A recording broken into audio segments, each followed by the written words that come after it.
Welcome to Afterwards. I'm Toby Harnden of the Sunday Times of London, and with me today is Kwasi Kwarteng, a Conservative MP who's born in London of Ghanaian parents, and he's here to discuss his superb new book, War and Gold, a 500-year history of empires, adventures and debt. It's received rave reviews already. My own paper described it as enormously readable and an entertaining history which turns the past 500 years into a rollicking narrative. So great to have you here. Very good to be here. Thank you. Now, rollicking narrative is not usually the description you get for politicians' Sure. books. And this strikes me as not really a politician's book. This isn't designed to sort of get you further up the greasy pole. No. Why did you write it? Well, I've always been interested in history. That was what my major was in. I've also got a doctorate in history. And I think that when we look at what happened in 2008, the financial crisis, huge amounts of debate, loads of books, but they all looked at very short-term perspective, through a short-term perspective. They were looking at the banks, they were looking at maybe hedge funds, they were looking at CDOs and credit derivatives.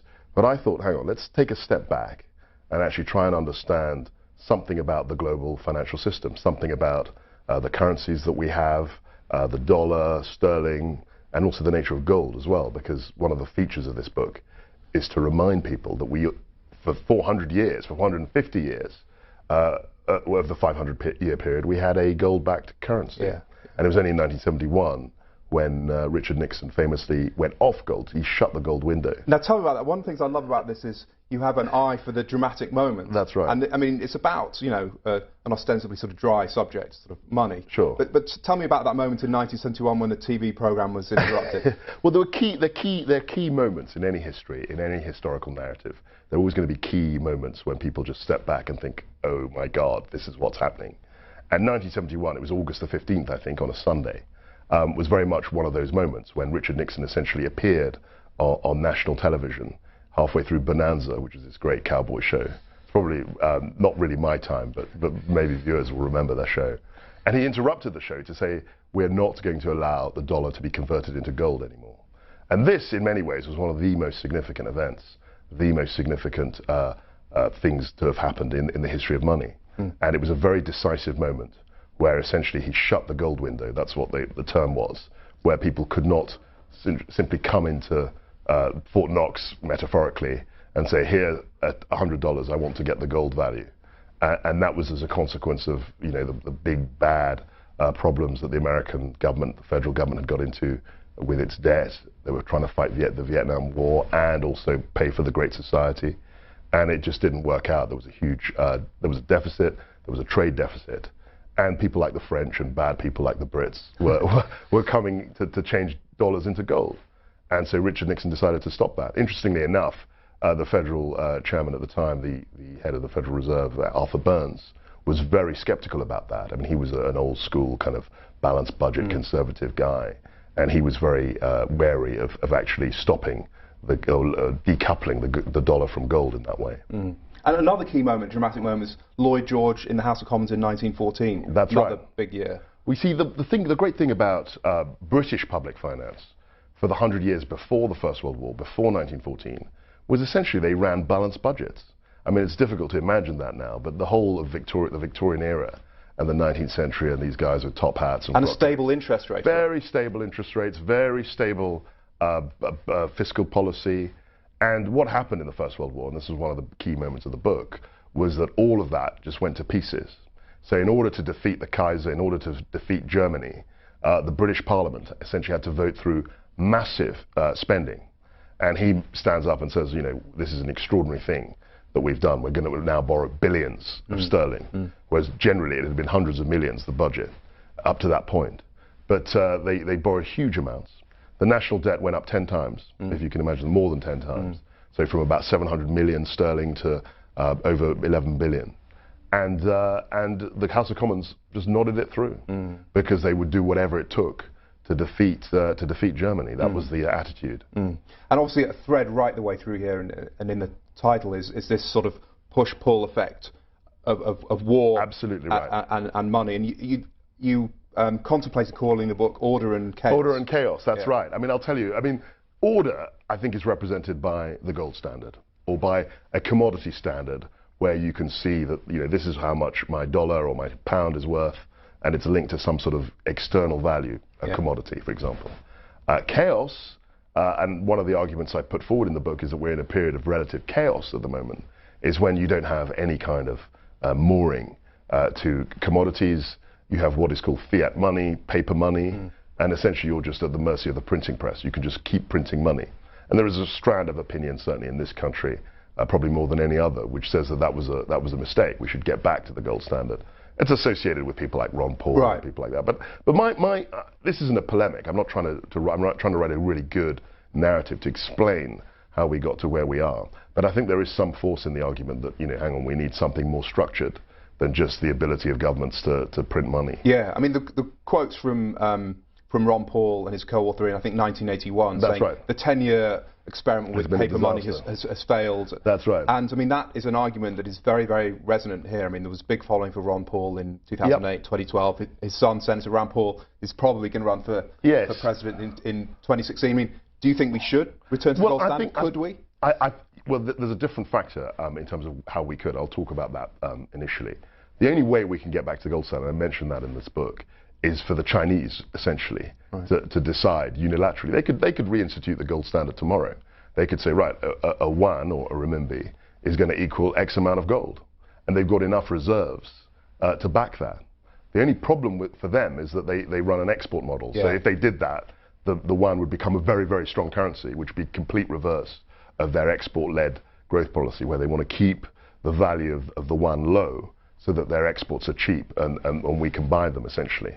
So that would be a complete reversal. But in terms of actually introducing a gold standard, they can do it because they've got the reserves. And one of the points I make about the gold standard is that if you look at the 19th century, it was Britain who largely sort of guaranteed it. And Britain was running great export surpluses. I mean, Britain was the manufacturer of the world. British goods were flooding, essentially, global markets, not least in America, in South America, and the reserves that Britain acquired through its export trade meant that they could keep a gold standard. Now, the British themselves, we never really had that much gold, but everyone sort of relied on the stability and the export strength of Britain. Similarly, in the 20th century, for much of the 20th century, the United States ran current account surpluses. I mean, it's unbelievable to think that. But really, until 1970, from about 1900 to 1970, the US was exporting more than it was importing. So it was building up reserves. It was building up gold and other foreign currency reserves. And they really, the United States, guaranteed the gold standard, certainly after the First World War. And of course, the whole Bretton Woods settlement was based on this talismanic value of the dollar at $35 an ounce. That was how an ounce of gold. That was the relationship, and that lasted from 1944 to 1971, as we were talking about earlier. So it sounds like it wouldn't. You don't anticipate the Chinese doing this. It wouldn't be in their interest. They wouldn't. I mean, given where they've come from in the last 25 years, they've deliberately forced their currency to be much lower, and I outlined that in the book. I mean, if you look at 1980, I think it was something that the yuan was 1.5 yuan to a dollar, and then over 20 years it went down as low as about 8.5, and now it's sort of 6.5, that sort of thing. But they deliberately had a very cheap money, or rather low. They wanted low value for their currency, so they could drive exports. So you're right to suggest that if they went to gold, that would be a complete reversal of what they've been doing, of how they've been building their economy through this export growth. So are you arguing that a return to the gold standard would be impractical? I think it's impractical. I think it's impractical. But what I am saying is that the current system is very vulnerable. And in a way explains what happened in 2008. And I talk about that quite fully. I mean, I mentioned the fact that many economists actually predicted that this would happen when you have a system where you've just got a fiat currency, banks essentially are just pushing enter and printing money. You're going to get a very vulnerable and unstable system, and I think that's something that we have to consider. Now, what about the effect of war on 2008? Because obviously 9/11, 7 years earlier. That's right. But your argument is that it wasn't just about 9/11 and war spending. It was about something much bigger. Well, it was a very it wasn't that complicated. But if you remember, I mean, I was on the trading floor in 2001, and the first thing that happened. You worked for JP Morgan. I was at JP Morgan. That's right. I hope that's not a swear word here in this context. But yeah, I was a banker. And the first thing that happened was obviously the FTSE 100-hour index went down 10%. The Dow Jones went down, I think, an appreciable amount, the same sort of amount. And what the response of the central bank was to lower interest rates. I mean, interest rates had been coming down all through that year from about 6.5%. They went down to 1%. And this is really, really cheap money. And my argument was that if you followed what happened as a consequence of the lowering of the interest rate to such a low degree, what happened was that people wanted yield. There was a search for yield. So if you're getting treasuries at 2%, 10-year money at 2%, and you're some banker in the Midwest, you're thinking, hang on, I need to get more than 2%. So that pushes you to the margins, to the big higher risk. Absolutely, that's absolutely right. It pushes you to think, look, I can only get 2% at 10-year money. Yeah. You know, buying treasuries. I've got to get some interest rates. I've got to get some yield. The search for yield, and that was a phrase that was used commonly at the time. And the search for yield, I think, drove a lot of the subprime lending, a lot of the very poor credit decisions in terms of expanding credit, in terms of giving people huge loans which they could never afford to pay. And that was what caused this kind of instability. And actually, this is where the long view is very interesting, because I found exactly the same thing happened in England in the 1820s. So that South Sea bubble? Well, no, it was after the South Sea bubble, but it was South American. Okay. So what happened was that after the Napoleonic War, after 1815, you know, Sharpe and the defeat of Napoleon, Sharpe's Rifles is a popular TV show, but in Britain. But after that, they went back to gold. And as a consequence of that, the government spending went down. It was, again, a very low interest rate environment. And there was, again, this search for yield. They were saying, well, you know, if we buy UK government debt, we're only going to get, you know, small interest rates on that. So let's look for something which is going to give us more interest rates. And so there was this search for yield, which then they ended up buying crazy kind of Bolivian government bonds, paying 7%, crazy, very speculative sort of Argentinian stocks, all that kind of thing, and they blew up. So if we can't go back to gold now, how do we sort of moor the currency? How do we sort of stabilize it and stop another bubble? I think what the main thing that is missing from this is, and this is what people in the markets feel, and I think people generally feel, is that there should be more leadership. There should be more international coordination. I mean, if you look at Bretton Woods, that lasted 3 weeks. I mean, obviously there was 2 years of preparation before that, but essentially you had delegates from about 50 countries. They came to Bretton Woods, this resort in New Hampshire, and they decided what the international architecture would be. And that was a very responsible and very effective. I mean, it lasted from 44 to 71. Yeah. In this current crisis, we have not really been able to reach the level of international cooperation. There's been a sort of slight lack of leadership, perhaps. People are slightly feeling less confident, and there's less of an idea of what can be done. Right. And I think that's really come about in the last sort of 4 or 5 years, and people see that. And one of the things about that is that, in a way, I think it's come at a time. The 2008 crisis came at a time when global leadership, I mean, the US is feeling perhaps less sure of itself. The US itself is running huge deficits. We should talk about that. Which we can talk about later. And the US has been slightly burnt by perhaps overextension in foreign affairs, foreign commitments. So the capacity of the US to provide that kind of global leadership is much lower now than it perhaps certainly was the case in 44, or the post-war period. But are you an advocate of greater regulation? I mean, you're not a bash the bankers type of person at all. Not at all. I mean, I'm always, certainly in the House of Commons, I'm always a very robust defender of the free enterprise system. I'm a very robust defender of finance. I mean, if you look at my hometown, London, I mean, London has been the centre of international finance for 300 years. I mean, arguably today, and apologies to New Yorkers listening, it is still the leading international centre in terms of the numbers of international banks, the time zone, and the idea that British politicians should bash bankers and try and close down the City of London, I mean, is insane. That's been a great strength of the British economy. That's what I always argue. And I think it's borne out by the historical record. Now, in terms of debt and deficits, I mean, the fascinating chapter on Thatcher and Reagan, where, I mean, as my sort of understanding of your sort of portrayal is that that what went out of the window was balanced budgets. That's right. And it was tax cuts became almost, not your word, but mine, almost maybe a fetish and sort of an end in themselves. That's right. And that I think to a lesser extent Thatcher, but certainly Reagan sort of taught the talk about fiscal responsibility, but in the end... Well, Reagan was a great figure. I mean, he had unparalleled gifts of communication. So he could boil things down very simply so that people could relate to them. And of course, his idea, he was very much, his great metaphor about government spending was that he related it to alcoholism. Right. And his father had been an alcoholic.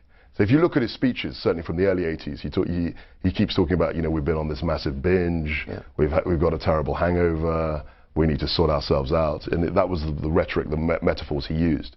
When you actually look at his record throughout the 80s, then yes, you're right. There was, because of defense spending, because of the Cold War, there was this deficit.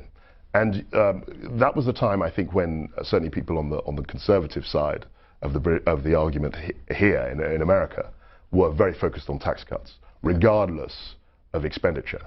And my argument was that right through, really to the 60s, the US conservatives were balanced budget people. Yeah. So what they did, if you look at the Korean War, I know that was Truman, a Democratic president, but certainly Eisenhower continued that. They weren't reluctant to raise expenditure to raise income, raise taxes, to cover expenditure. So I think in the Korean War, the president went to Congress, they raised taxes, and they paid for that because they wanted to balance the budget. And that was very much a sort of old school conservative approach. And both Eisenhower and Truman stuck to that.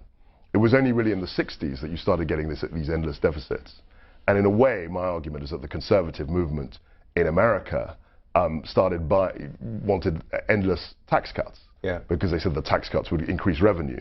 But they didn't really focus on the expenditure side. Yeah. And I think if you're going to reduce taxes, you've got to try and reduce expenditure. Yeah. It's no good reducing taxes hoping you'll get more money from that while keeping expenditure rising. Yeah. And this argument, this sort of supply side argument, people like Jack Kemp in the late 70s and obviously Arthur Laffer very famously, focused on tax cuts. But in order to balance the budget, you've got to address expenditure. Yeah. You can't just balance the budget on tax cuts alone. Yeah. And even though I'm, you know, in an ideal world, I would reduce taxes and reduce expenditure, but the two have got to go together. Right. And George W. Bush, I think you describe him as fiscally incontinent at one point. It wasn't my words. I mean, it was very. I mean, Bush was an extraordinary president in a way because he's attacked from the left and from the right, because of his fiscal incontinence. So I think if you look at that period from 2001, the US started running deficits quite aggressively. And those deficits were compounded by the foreign affairs, the foreign wars that the Bush government went into. And I think people on the left and the right, certainly on the right, were saying, you know, what's happened to this? You know, we're supposed to be the balanced budget guys. Yeah. We're supposed to be hawks on public expenditure. We want to reduce the federal government and its impact in terms of spending. But the spending's going out of control. Yeah. And it wasn't me. I mean, it was a lot of the guys from the think tanks, the Heritage Foundation, the Cato Institute, all that sort of thing, were always, even at the time, I mean, before 2008, were criticizing Bush for spending too much money. Yeah, and that was one of the things that led to the Tea Party movement here. Yes? That's right. So the Tea Party, I think, was a legitimate protest at this endless cycle of deficit expenditure.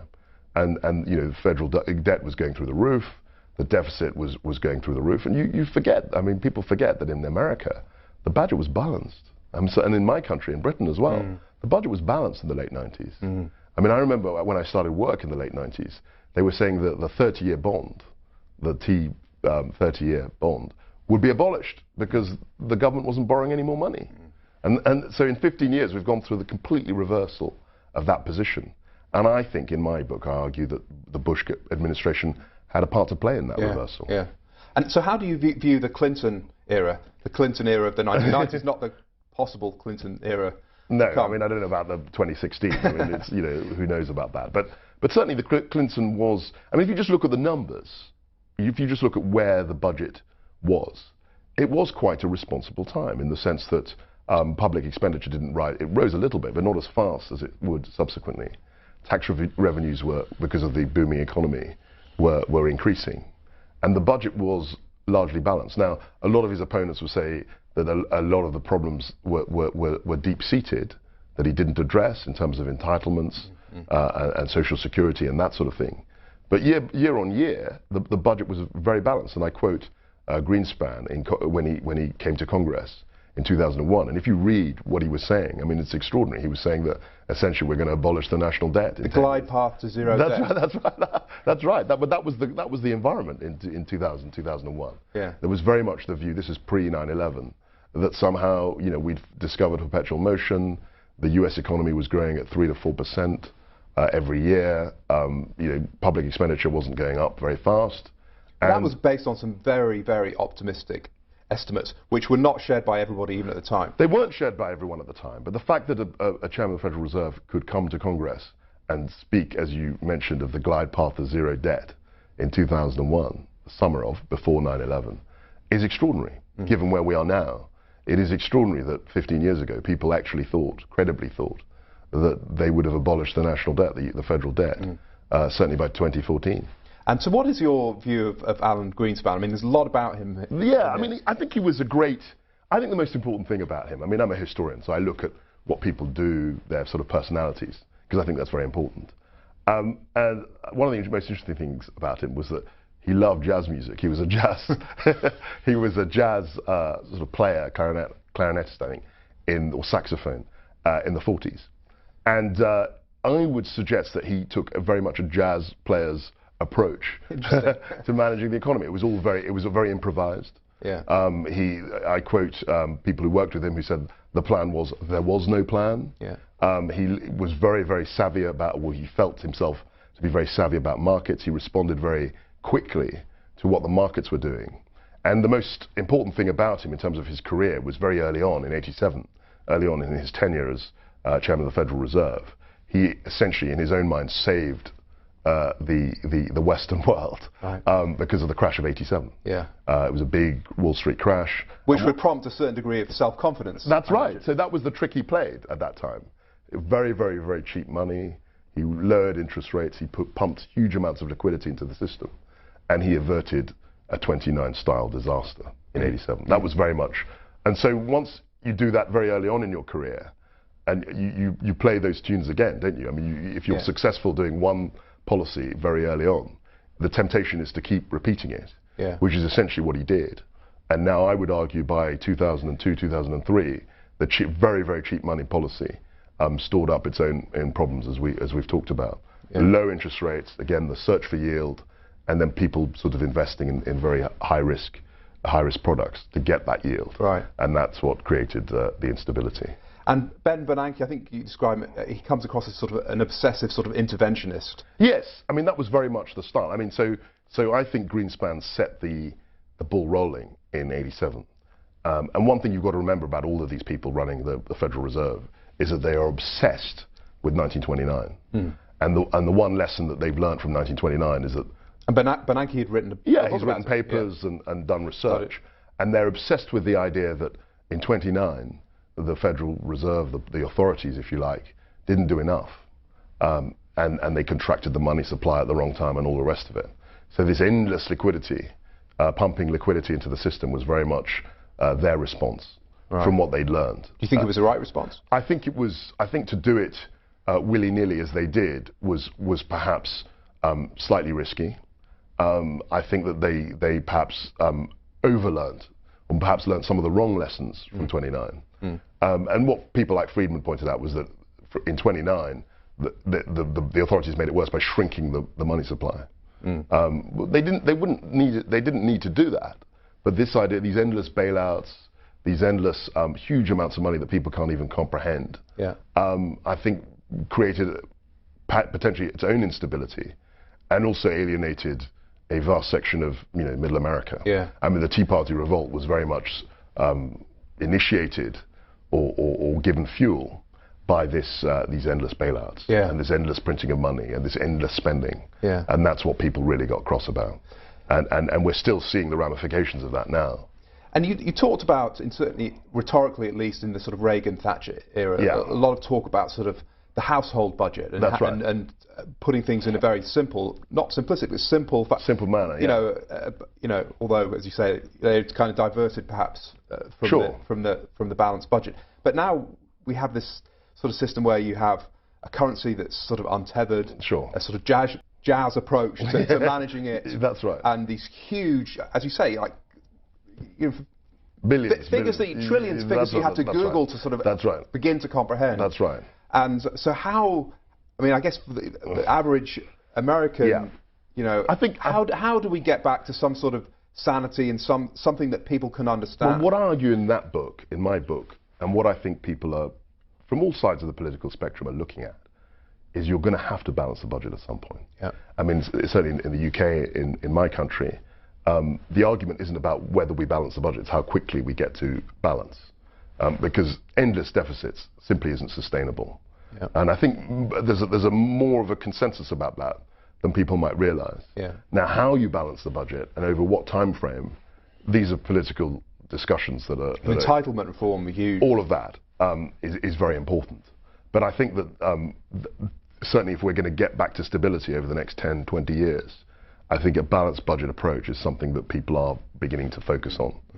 Even though the rhetoric might suggest otherwise, because there are all these endless debates in Congress, which I follow, about the budget and all the rest of it.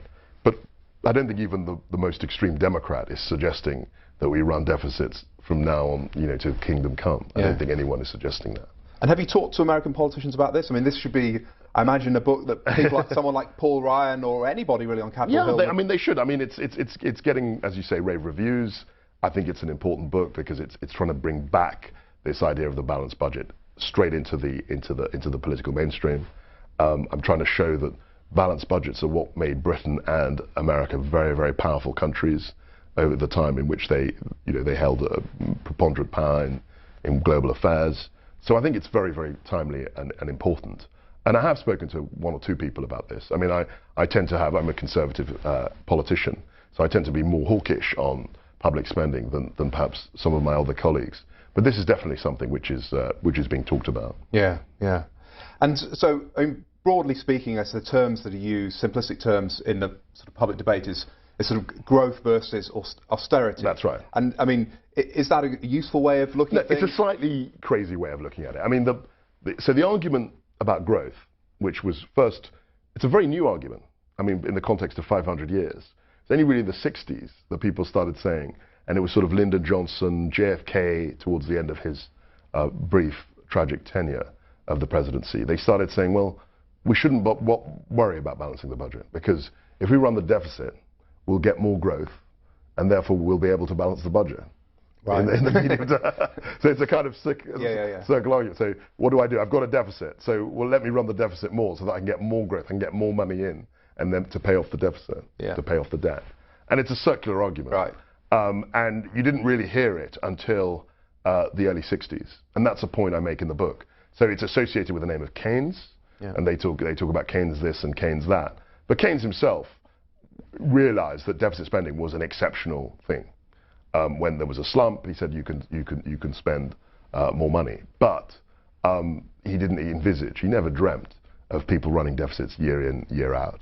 Yeah. And that only really came in the 60s. And of course they adopted this circular argument saying, well, we won't deal with the deficit because we need to have growth in order to deal with the deficit. So we need to run a deficit to get growth. I mean, it's a slightly crazy argument. And you hear it now a lot. I mean, people like Krugman and people on the left are very enamored of this argument. But it's not a Keynesian argument. Right. I mean, Keynes himself grew up in the Victorian era. He was 31 when the First World War broke out. So his whole childhood and his youth was conditioned by this balanced budget framework. And that he thought was the norm. And he said, look, in exceptional times, you can borrow money. But he wasn't envisaging that all the time. And the analogy I use is, you know, if you have kids, the Victorian approach, if they had TVs, I suppose, which is a big if, would be you can't watch television, ever. Keynes's view was, okay, you can watch 2 hours, you know, when you need to. And now we've got a point where the TV's on all the time. Right. 150 channels. Absolutely. So, you know, so to invoke Keynes for these sort of deficit, you know, keep growing the deficit in order to get growth ideas, I think is wrong, because you've got to understand him in his historical context. And that historical context, as I've outlined in that book, in this book, War and Gold, is that, you know, the UK government balanced the books. They balanced the budget, and that's what the government. That was a key function of government, and that was actually agreed by both sides. You know, both the Liberals, as then was, and the Conservatives.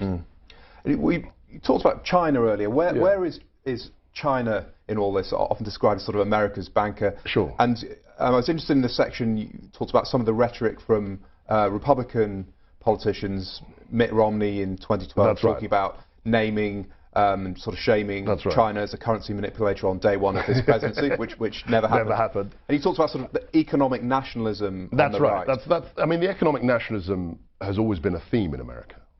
I mean, there are people like Pat Buchanan who talk about this. I mean, they've been on the fringes of the debate in many ways. But if you look at the 19th century, America was the great protectionist country. I mean, that's a historical fact. Yeah. We can argue about whether it was the right thing or the wrong thing. The fact is, as someone described to me, the American industrial base was built behind a high tariff wall. That's just what happened. And so the argument on the right is very much has been about, or shaded into sort of, as you say, the economic nationalism, and the idea, and actually it's not just about economic nationalism. It's also about having a level playing field. So you know, if I'm exporting cars into China, I probably have a 15% sort of tariff to get my goods into China. Whereas if I'm a Chinese exporter, you get a 15% subsidy. Right. And so a lot of the trade argument is about equalizing that playing field. And there's anecdotes about Harley Davidson, which I That's right. Yeah. I mean, again, these things are always more complicated, aren't they? I mean, the Reagan is portrayed as this great free trader, but you know, he saved Harley Davidson by, I think it was a 30% tariff. Yeah. Because all these in the early 80s, people will remember, all these Japanese motorbikes were flooding America, Right. and Harley Davidson was going bust, and he slapped a tariff on these Japanese motorbikes, and saved the domestic industry. So if China had been named and shamed in that way, what would the effect have been? Would that have just been basically domestic sort of populism? Yes, I think it would have been. And also, you see, the problem is that there's still a massive demand for these Chinese goods, and you can't legislate against that. I mean, I suppose you could slap tariffs, but then we could get them from somewhere else, couldn't we? The naming and shaming, you could. I mean, this was the Greenspan argument. The Greenspan argument was that if we impose tariffs or we on China, you know, Malaysia and the Southeast Asian industrial base, if you like, would provide goods anyway. It wouldn't help the U.S. manufacturers. That was his argument. But if you look at where China started from, and we mentioned this earlier, in 1980, the renminbi was 1.5 renminbi to a dollar. Over about 20 years, that rate went up to about 8.5. This wasn't an accident. This wasn't something that just happened because it happened. It was an act of deliberate policy. And the Chinese, what the strength of the Chinese compared to ourselves in the West, in Britain and America, if you like, is that they have a very long-term view. So American politicians were accusing the Chinese of currency manipulation in the early 90s. I mean, Bush 1 in about 91 was saying, hang on, you guys are manipulating your currency. You're driving your currency down to flood our markets. But of course, there's a new president. There's always a new cycle. Yeah. The Chinese kept doing the same thing. But the Chinese are very contemptuous of this American election cycle. That's right. Because they have a steady plan, and that's what I try to outline in the book with regard to their own currency, which they developed. I mean, it's very easy to forget this, but as late as the sort of late 80s, about 85, 86, probably a bit later than that, China was running a trade deficit, if you can imagine that. They were importing more than they were exporting. And I referred to various articles in the New York Times from that period, which was saying, you know, that they've got a trade deficit. And you could argue that because the renminbi, they devalued the renminbi, that trade deficit became a trade surplus, which it has remained.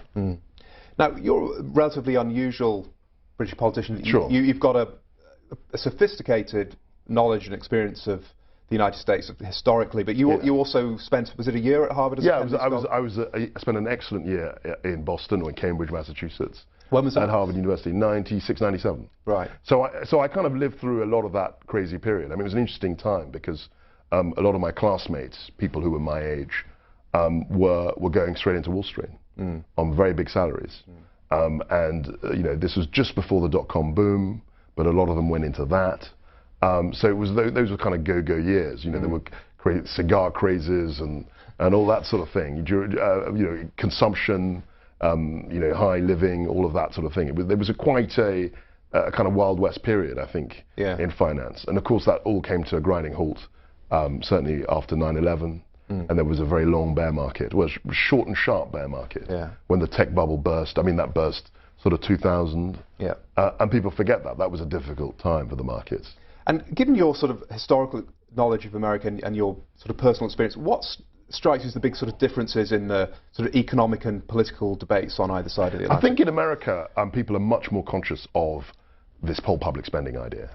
And I was amazed. I mean, I used to cover debates, for newspapers in Britain at the time. So you sort of briefly a journalist. That's right. Before getting into finance, politics and finance.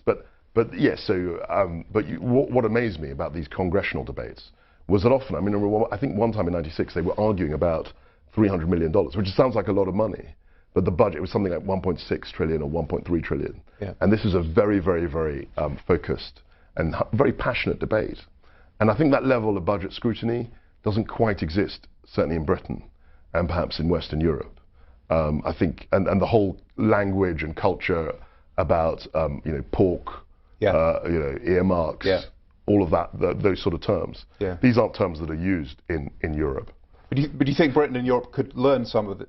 Some of this? I think we could have a more hawkish. I mean, you could argue that the the debate was irrelevant because people talked about all this stuff, but they continued spending the money.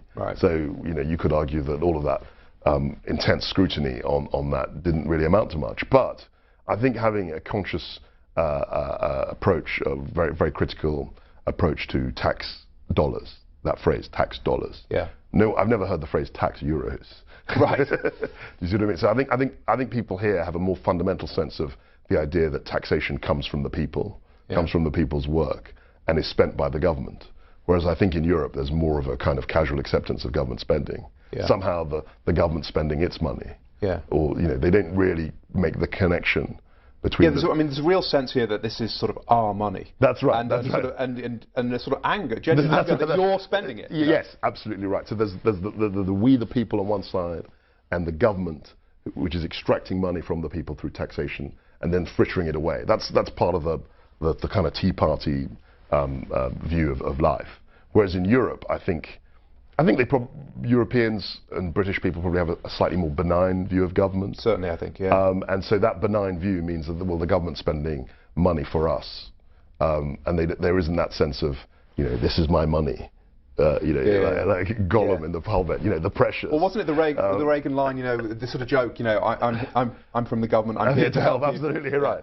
And so there's a much more, and there are probably deep-seated reasons for that. I mean, if you look at the birth of the origins of the United States. It was a revolt against the government. It was a revolt against absolutely, and no taxation without representation. So that's very much more deep-seated, I think, in the American consciousness than it is in Europe. Now we've sort of mentioned the Tea Party a couple of times. Of course, the big sort of political story in Britain at the moment is the rise of UKIP, the UK Independence Party. What's your view on this? Are we now in a 3- or 4-party system in Britain that we haven't had before? Well, I mean, it's interesting you raise that, Toby, because we've just had European elections last week in which UKIP, this fourth party, if you like, topped the poll.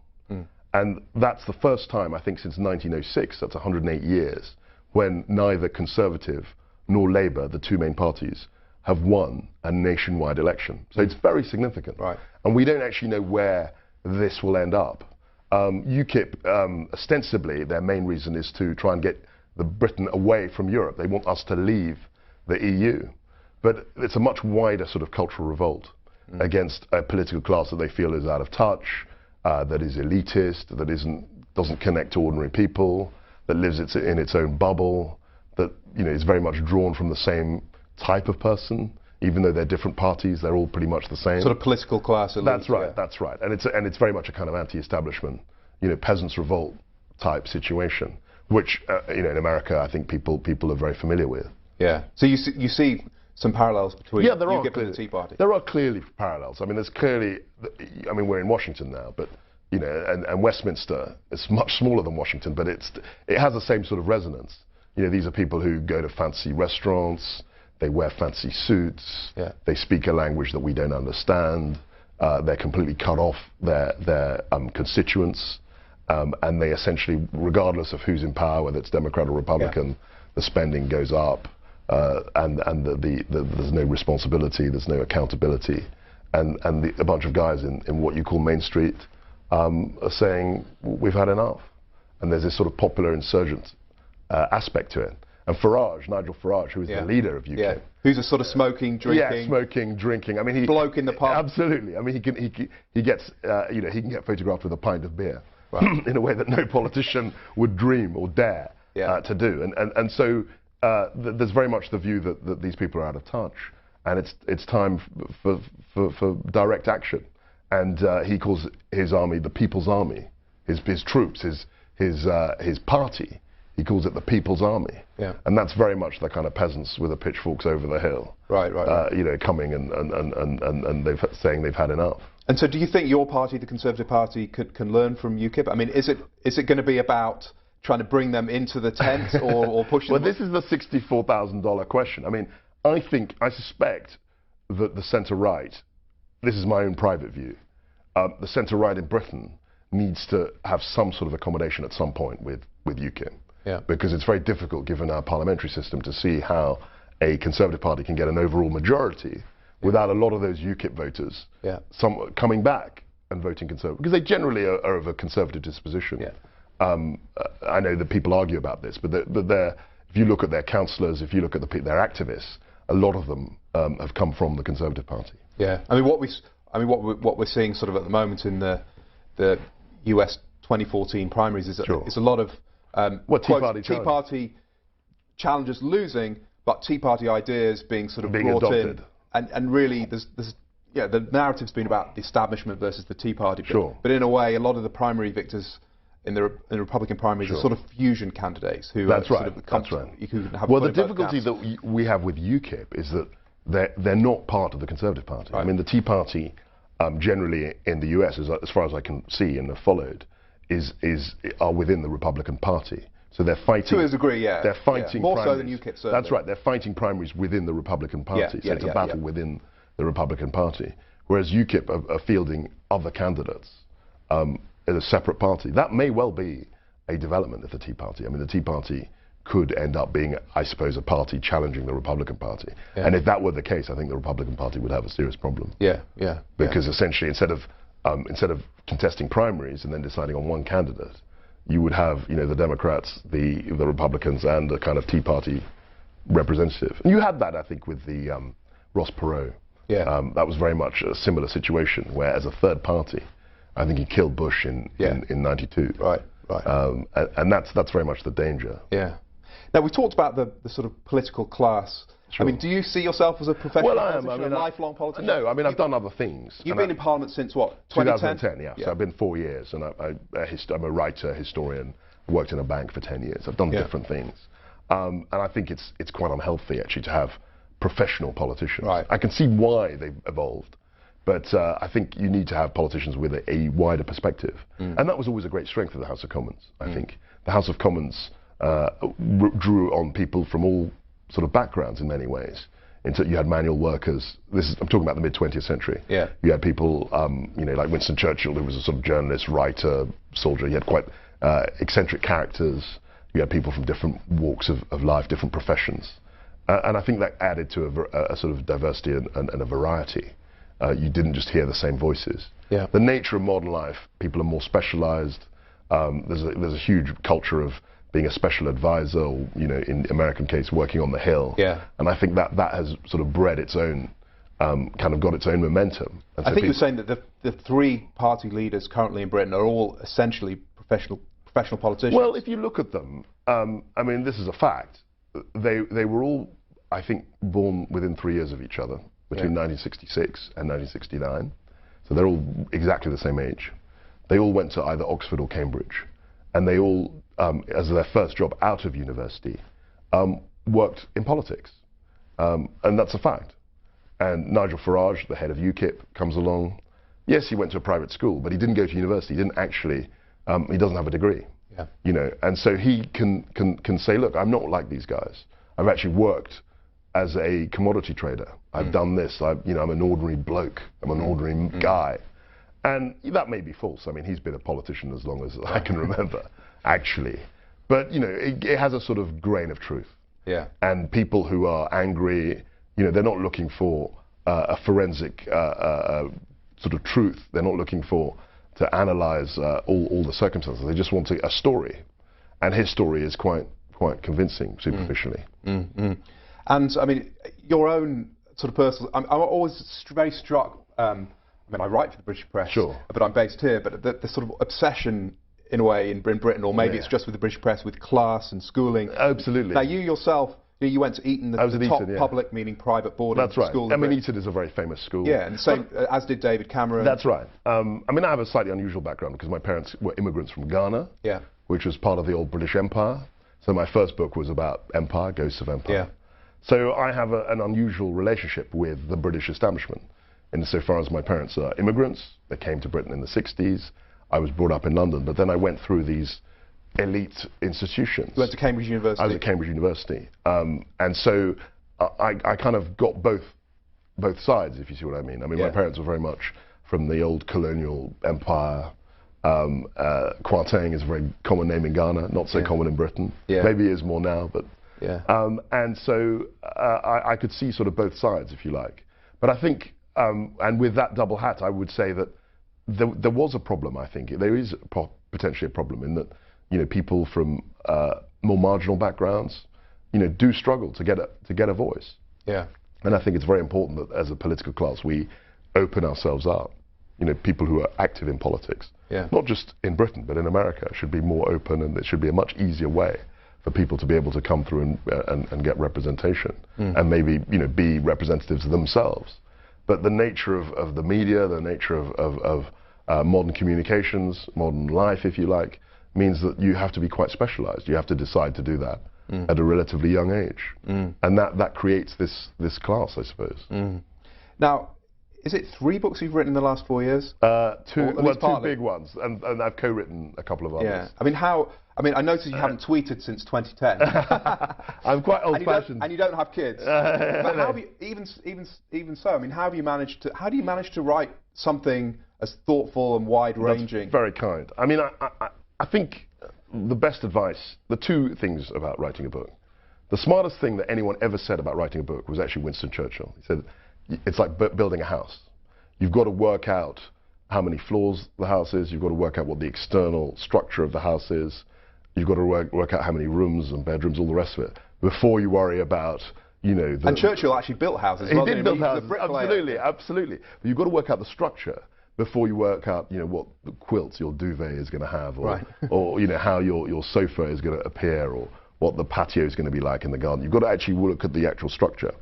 And so once you've got a structure, then the second thing about writing a book is, I don't know whether it's an African proverb, but if you want to eat an elephant, you've got to chop it up into little pieces. Right.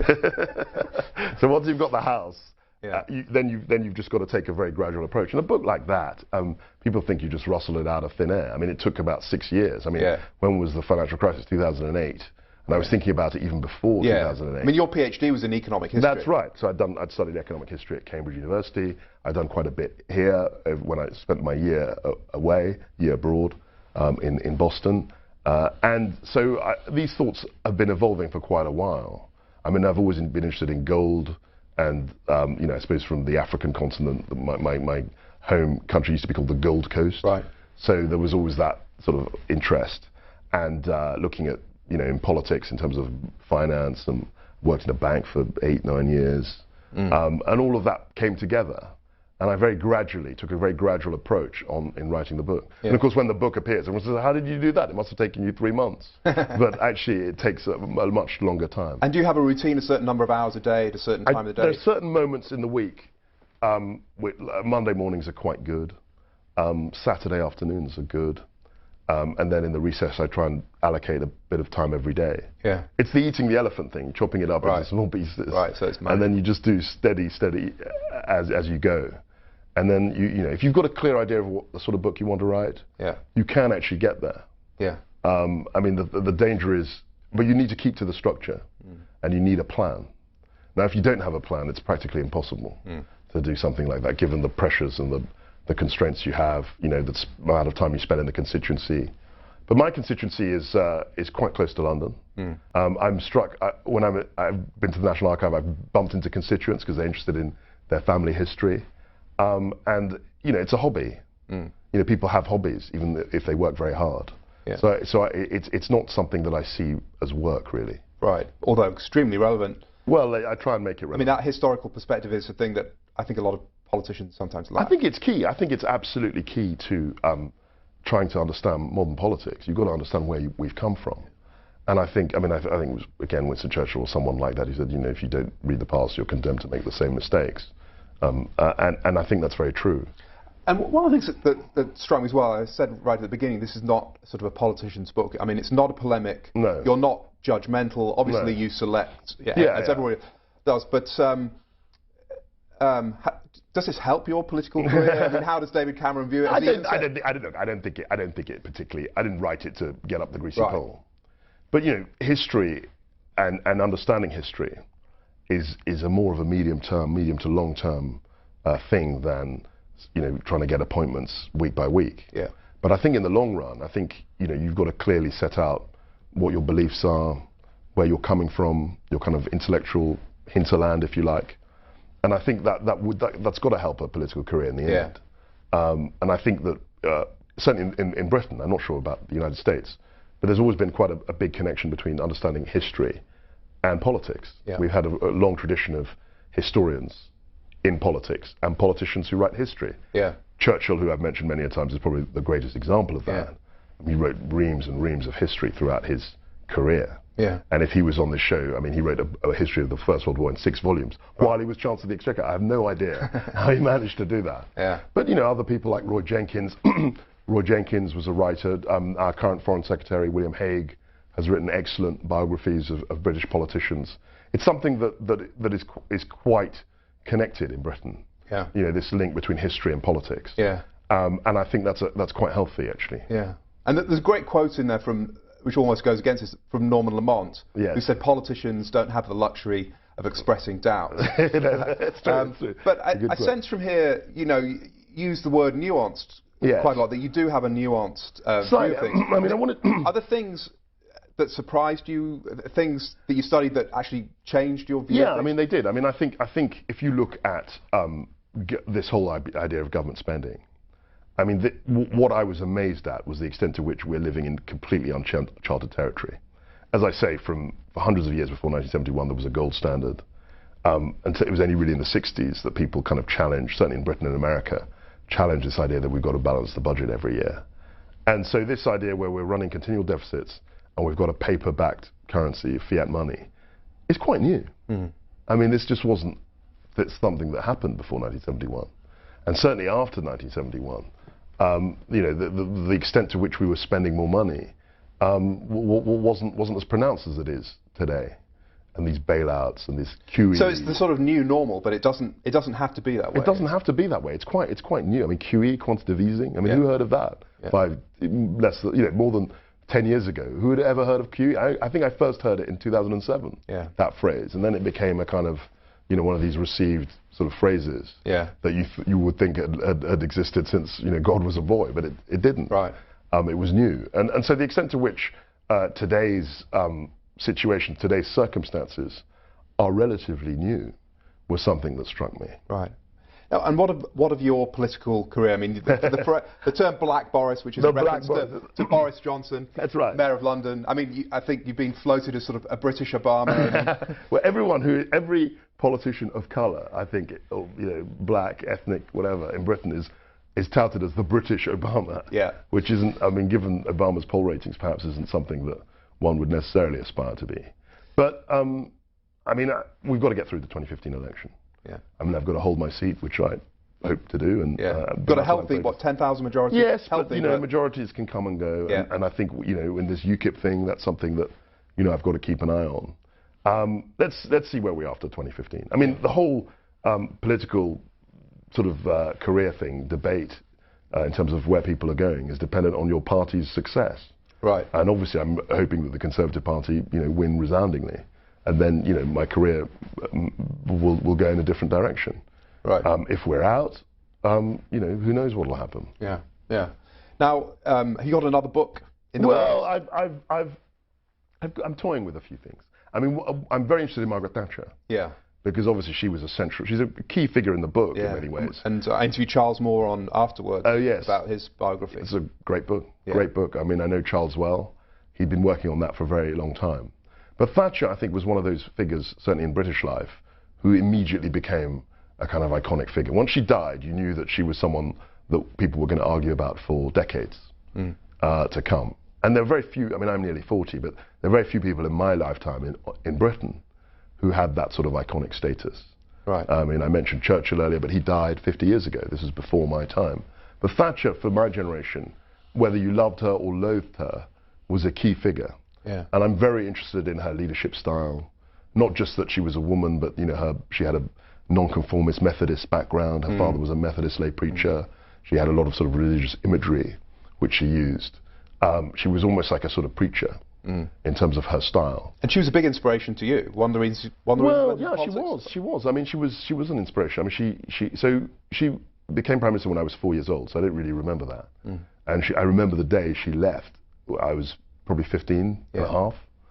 So that was a very long time where she was this sort of dominant figure in British politics, a whole decade where she was prime minister. And I liked her style of politics. I liked the conviction politics. I liked the fact that she stuck to her guns. And she said, I mean, I was doing a bit of research about her. 3 months before the '79 election, she said, I am not a consensus politician. I mean, you could imagine someone saying that 3 months before an election. Right. Saying, I'm not a consensus politician. If you want the compromise and all of that stuff, vote for someone else. I stand on principle. And I think there was something very attractive about that. And I could see it creeping in American politicians, because there's a feeling, certainly among certain Republicans, that they've been trying to trim and trim their sails to whatever wind is passing. Right. And it's very difficult for many people to see what the Republican Party is about. And they think, we need principle. We need't kind of clear convictions. Now, the danger of that is that people might not like your convictions. Right, right. That's a risk you take. That's a risk you take. But I think there are certain ways in which, and she had incredible communication skills. I mean, I mentioned Reagan. They did have great communication ability. And I think that was very attractive at that time. So look out perhaps for the next book to be something about something about her leadership style. But I assure you, it won't be nearly as long as this book. Right. It'll be a much shorter book. But I'm looking to doing a bit more research on it. Right. Well, Kwasi Kwarteng, this is a wonderful book. Congratulations, and thank you very much for being on afterwards. Thank you.